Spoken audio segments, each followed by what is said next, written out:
উপরে দিয়ে একটু ভালোভাবে তেল দিয়ে দিচ্ছি, সরষের তেল দিলে আপনার গ্রানটা খুবই সুন্দর আসে, ঘানি ভাঙা অরিজিনাল সরষের তেল। মাশাআল্লাহ, খুবই সুন্দর একটা কালার এসছে।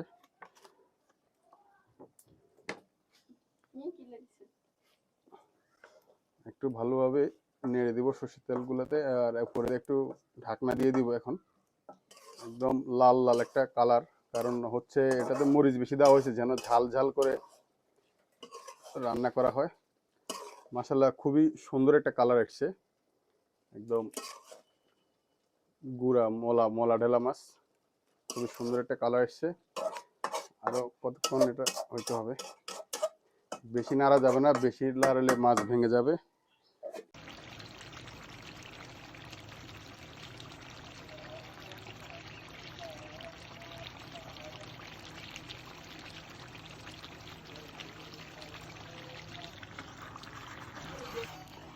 একটা কালার এসছে মাছের।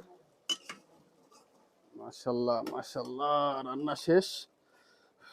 মলা ডালা মাছ অবশেষে, হালকা একটু ঝোল রাখছি, একদম মাখা মাখা করে। মাশাআল্লাহ, এই যে এখন হচ্ছে একদম নতুন পানির তাজা, একদম তাজা মলা ডালা, মানে বৈশা মাছ আর কি, এটা দিয়ে এখন খাওয়া হবে।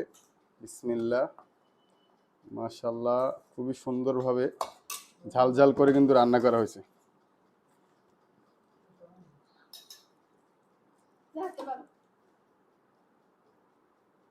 বিসমিল্লাহ।